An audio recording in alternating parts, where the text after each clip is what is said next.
سب سے پہلے تمام دوستوں کو السلام علیکم۔ پاکستان کی مٹی اور پاکستانی لوگ بڑے کمال کے ہیں۔ جو بھی پاکستان آتے ہیں وہ پاکستان اور پاکستانیوں کی دیوانے ہو جاتے ہیں۔ یہ میں نہیں کہہ رہا، اس سے پہلے کئی سابق اور موجودہ کرکٹر پاکستان کا دورہ کر چکے ہیں اور ہمیشہ وہ پاکستان کی تعریف کرتے رہتے ہیں، چاہے وہ کوئی مسلمان کرکٹر ہو یا پھر کوئی غیر مسلم کرکٹر۔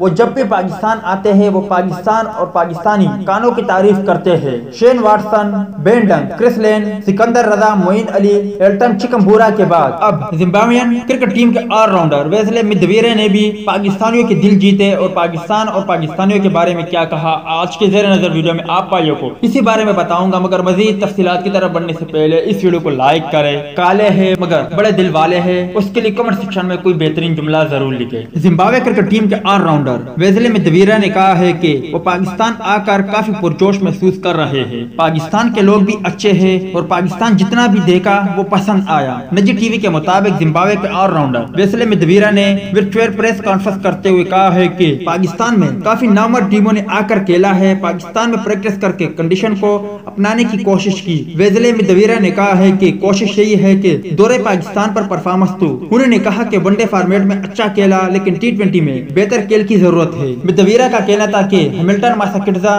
چمو چھبابا اور ایلٹن چکنبورہ پسندیدہ کھلاڑی ہے، انہیں دیکھ کر کھیلتا ہوں۔ آل راؤنڈر ویسلے مدویرے کا مزید کہنا تھا کہ میں ذاتی طور پر زمبابوے کو انڈر ڈاگ نہیں کہتا کیونکہ ہماری ٹیم مضبوط ہے۔ ویسلے مدویرے نے دنیا کرکٹ کے نام بھی ایک پیغام جاری کیا ہے۔ ان کا کہنا ہے کہ اگر سری لنکا، ویسٹ انڈیز، بنگلہ دیش اور زمبابوین ٹیم پاکستان کا دورہ کر سکتی ہے تو دیگر ٹیموں کو بھی پاکستان کا دورہ کرنا چاہیے۔ ویسے بھی ٹیم کی کوئی اہمیت نہیں ہوتی ہے، آتے تو سب انسان ہی ہے اور دیگر ٹیموں میں بھی انسان ہی کھیلتے ہیں، جبکہ ہماری ٹیم جو کہ پاکستان کا دورہ کرنے میں مصروف ہے ان میں بھی انسان ہی کھیلتے ہیں۔ امید ہے دوستوں کہ آج کی ویڈیو بھی آپ کو پسند آئی ہوگی۔ ملتے ہیں کسی نیکسٹ ویڈیو میں، تب تک کے لیے اجازت دیجیے، اللہ حافظ۔